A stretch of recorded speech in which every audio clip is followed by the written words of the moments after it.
అలా డైలాగ్ ఉంది, చీకట్లో ఏమేమి పాపాలు చేశారు నాకు రే చీకటి వచ్చింది అనే డైలాగ్ ఉంటుంది. అది ఎప్పుడు చూసినా ట్రైలర్ చూసినా సినిమా చూసినా బాగా నవ్వుకుంటారు ఆ డైలాగ్. అయితే మీ ఏజ్కి మీరు చేసినటువంటి క్యారెక్టర్స్కి ఇలాంటి డైలాగ్ రాసాడు ఏంటి, నాకు ఇది నేను నా మీద బాగుంటుందా, నన్ను ఇదిగా చూస్తాడేమో అనే ఫీలింగ్ ఏమి రాలేదా మీకు? వెంకటేష్ గారు చెప్పారు. వాస్తవంగా ఆలోచిస్తే ఒక పాయింట్ వద్దాం మీరు అన్నదాన్ని. రచయిత రాసేటప్పుడే వెనక ముందు అన్ని ఆలోచించుకొని తన మనసులో ఉన్న భావాన్ని బయట పెడతాడు. పెట్టిన తర్వాత దర్శకుడు దాన్ని చిత్రీకరణ చేస్తే అసలు ఏ ఉద్దేశంతో రాసింటాడు దీన్ని నేను 1కి 4 సార్లు చదువుకుంటాను వాళ్ళ స్క్రిప్ట్. నా అలవాటు నాకుంది కాబట్టి నేను వాళ్ళు అలాగే చేస్తారని భావిస్తున్నా. నేను దర్శకుడిని కాదు, మావాడు దర్శకుడైనా సరే ఇక్కడ రైటర్ భావం ఇది, మనం తీయకూడదు ఈ మాటని అని చెప్పుకునేవాళ్ళు మేమిద్దరం కూర్చోండి. కొన్ని ఇక్కడ చేర్చాలరా అని చెప్పేవాడు. వాడు చేర్చిన ప్రతి డైలాగు నేను క్లాప్స్ విన్నా నేను నటించేటప్పుడు. నేను ఇవాళ అతని గురించి గొప్పగా చెప్పట్లా. అతను ఒక నాటికలో ఏదైనా ఒక పదం చేర్చాడు అంటే, ఒక నాటికలో ఒక మాట చెప్తాను నేను, మనిషి పుట్టినవాడు ఎవడైనా సరే సంపాదించుకునే అవకాశం ఎప్పుడు వస్తుందా అని కాదు, ఎదుటి మనిషికి సహాయం చేసే అవకాశం ఎప్పుడు వస్తుందా అని ఎదురు చూడాలి అనగానే క్లాప్స్ పడ్డాయి. అది వాడు రాసిన డైలాగ్, నాకు తెలుసు అది. అట్లా కొన్ని వాళ్ళు మార్పులు చేసుకుంటారు. దర్శకుడు చేసుకుంటాడు, రచయితకి చెప్పి చేస్తారు, తర్వాత రచయిత రాసేటప్పుడు. అట్లాగే ఆ సినిమాలో వచ్చేటప్పటికి వీడు ఆల్రెడీ ఒక ఎలా చచ్చిపోయింది. చచ్చిపోయే ముందు ఏమనిపిస్తుందో పిల్లవాడికి అమ్మ లేని రోడ్లు లాకుండా చూడండి, నాకు ప్రమాణం చేయండి అంది. చేతులు వేసాను, నేను చూస్తాను పార్వతి అన్నాడు. అయిపోయిన తర్వాత అంటే నువ్వే తల్లిపై చూడమని కానీ నిన్ను 2వ పెళ్లి చేసుకోమని కాదు అంటాడు కొడుకు. అంతే. అలాంటి పాప అదే చిన్న వయసులో ఆ పిల్లాన్ని ఇబ్బంది పెట్టడమేగా, అతని మనసు షాక్ పడుతుందిగా, నమ్మలేకపోతే ఇంకో అమ్మని తీసుకొచ్చి పెట్టాడు వీడని. అటువంటి పాప దాన్ని చాలా ఫన్నీగా రాసి కూడా అద్భుతంగా. అవును, ఇంకొక యాంగిల్ తీసుకుంటే అది అయ్యేదేం. F3 అని ఆల్రెడీ F2 సీక్వెల్ వచ్చింది కాబట్టి complete out and family entertainment కాబట్టి అలా తీయడం మూలన అది బాగా రిజిస్టర్ అయిపోయింది అందరికి. ఆయన 10 రకాలుగా ఆలోచిస్తారు సార్ దర్శకులు. అనిల్ రావిపూడి గారి జర్నీ ఎలా ఉండింది మీకు? చాలా హ్యాపీ సార్. మాకు నిజంగా నాకు మంచి అవకాశం ఇచ్చారు, మంచి నేమ్ వచ్చింది ఆ సినిమాలో. దానివల్ల ఇంకో 4 సినిమాలు చేయగలిగాను. ఆయన ఎప్పుడు సదా స్మరణీయుడు. ఆయనతో చేయటం ఎవరు వెంకటేష్ గారితో. ఎందుకంటే ఆయన మా ఫ్యామిలీ హీరో. అంటే నేను ఎక్కువ ఫ్యామిలీ కథా చిత్రాలే చూస్తాను. ఇప్పటికి మేము ఆడే నాటికలన్నీ కూడా ఫ్యామిలీ కథతోనే ఉంటాయి. ఇంట్లో సమస్యలు పరిష్కారాలు అవే ఉంటాయి తప్ప ఏదేదో దేశం మీద లేకపోతే ఇంకో దాని మీద ఆడడం మా ఇద్దరి వల్ల కాదు. మీ ఇద్దరు ఎప్పుడు చేయలేం. మన గృహ సమస్యని ఒక నాటిక చేసుకుంటాం, ఎక్కడో ఇంట్లో ఉంటుంది అది. అట్లాంటి వాడాం కాబట్టి అందుకనే ఆయన మాకు ఫ్యామిలీ హీరో. ఆయన సినిమాలు తప్పనిసరిగా వదిలిపెట్టకుండా చూస్తాం. చాలా ఇంట్రెస్ట్గా చూసేవాడిని నేను. ఆయనతో చేయటం అనేది నేను చాలా సంతోషించాను. వెంకటేష్ గారితో చేస్తారని అసలు రావిపూడి గారు నాకు అవకాశం ఇస్తారని నేను భావించలేకపోయాను.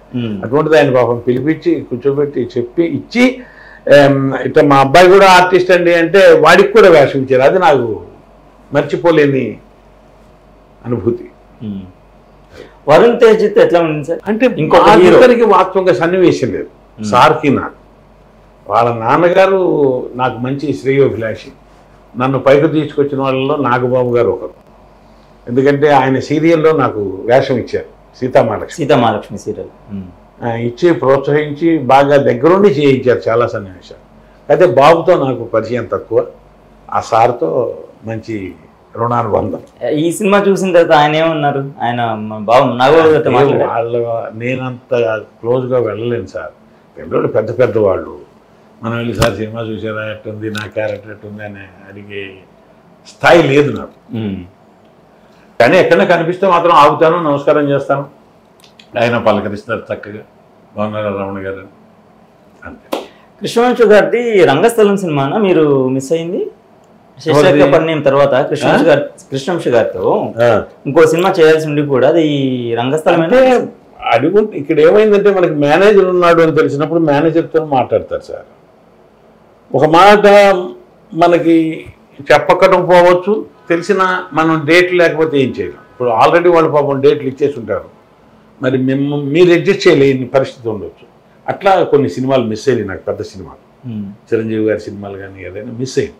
చిరంజీవి గారు ఏ సినిమా మిస్ అయింది మీకు? ఇది ఫలానా అని చెప్పలేను, ఓకే, మిస్ అయ్యింది. అట్లాగే అంటే ఏదో క్యారెక్టర్ ఉండి ఈ క్యారెక్టర్కి అడగండి అంటారు, వాళ్ళ మేనేజర్ ఫోన్ చేస్తారు, వాళ్ళ మేనేజర్కి అన్నా రేపు 14-15 కావాలని అడుగుతారు. 14-15 లేదబ్బా ఆయన అమలాపురంలో ఉన్నారంటే కుదరదు కదా, ఇక్కడ ఉంటే పోనీ అడ్జస్ట్ చేసుకుంటారు వాళ్ళు కాపుడే వీళ్ళు కాపుడే. అట్లా కాదు, ఎక్కువ అమలాపురంలో చేయాల్సి వచ్చింది మేము. అట్లా మిస్ అయ్యింది అని మాత్రం మన వాళ్ళ ద్వారానే విన్నాను. అది మిడిల్ క్లాస్ మెలోడీ సినిమా చేసిన రోజులు ఆనంద్ దేవరకొండతో ఎక్కువ మీకు ట్రావెలింగ్ ఎట్లా ఉంటుంది? ఆనంద్ దేవరకొండతో మంచి కుర్రాడు, మంచి హీరో. నేను నిన్న మళ్ళీ 3వసారి బేబీ చూస్తూ కూడా ఏడ్చాను వాస్తవంగా. ఎందుకంటే అతను కొన్ని సన్నివేశాలు చేశాడు ఇట్లా మంచం మీద తలకాయ పెట్టుకొని, అద్భుతం అన్నమాట. అప్పుడు కూడా చాలా బాగా చేసేవాడు. అంటే ఈ మాట ఎందుకు అడుగుతున్నానంటే ఈ సినిమాకి సంబంధించి మీరు ఎక్కువ జర్నీ చేస్తున్నారు. అవును, ఆనంద్ దేవరకొండ ఫస్ట్ సినిమా వచ్చిన తర్వాత విజయ్ దేవరకొండకి ఆనంద్ దేవరకొండ అసలు పొంతం లేదు, ఇతను హీరోగా సక్సెస్ అవ్వలేదు, ఇలాంటివి సోషల్ మీడియా చాలా వినిపించాయి. అవును, సహజంగా అది వాళ్ళ వృత్తి కాబట్టి వాళ్ళ వృత్తిలో మరి వాళ్ళు ఏదో రాసుకుంటూ ఉంటారు, అవి వెళ్ళిపోతూనే ఉంటాయి, సహజం. అది కాదని అనకూడదు మనం. కానీ ఇక్కడ అది నిజం వాళ్ళ ఉద్దేశంలో. టైం కలిసి రావాలి సార్. దేవరకొండ ఆనంద్ గారైనా లేకపోతే గోపరాజు రమణ గారైనా టైం కలిసి రానప్పుడు మేము ఎంత గొప్పవాళ్ళమైనా అది పనిచేయదు. మరి మన శ్రీరామచంద్రమూర్తి ఎంతో గొప్పవాడు, వారధి కట్టడానికి అంతమంది సహాయం ఎందుకు తీసుకోవాల్సి వచ్చింది? అంతే, ఏదైనా టైం, కాలం నిర్ణయించిన ప్రకారమే వెళుతుంది మన లైఫ్. కాస్త మనకి అనుకూలంగా వెళ్ళాలి కాబట్టి అమ్మ దీవెన, దైవబలం ఉంటే కొంచెం మనకు అనుకూలంగా ఉంటుంది.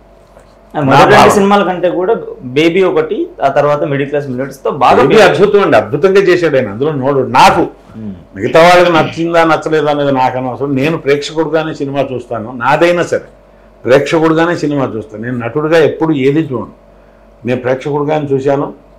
బేబీ ఆ లవ్ ఫెయిల్ అవటం అనేది హారిబుల్ అండి, భరించలేను, తట్టుకోలేకపోయినాయి కూడా. లాస్ట్లో అతను ఆటోలో వెళ్ళిపోతుంటాడు, గడ్డం మీసాలు అన్నీ పెరిగిపోయి ఉంటాయి, ఆ అమ్మాయి పెళ్లికి రెడీ అయ్యి పెళ్లి చేసుకొని ఉంటుంది. నిజంగా అసలు ఆ సన్నివేశాన్ని మీ జీవితంలో మీరు ఊహించుకుంటే ఎంత బాధపడతారు? అందుకే ప్రతి ఒక్కరు కనెక్ట్ అయింది. అదే నేను అనేది, అది దేనివల్ల వచ్చింది? అది కూడా కనెక్ట్ అయింది, కనెక్ట్ కాదు. కాకపోతే ఏమైందంటే తండ్రి పాత్ర కొంచెం డామినేషన్, ఆ డామినేషన్ వల్లే సినిమా అంతా బతికింది అనేది పెద్దల అభిప్రాయం. అంతేగాని ఆయన ఎక్కడా తక్కువ చేయలేదు, ఆ సినిమాలో కూడా అద్భుతంగా చేశాడు సన్నివేశాలు.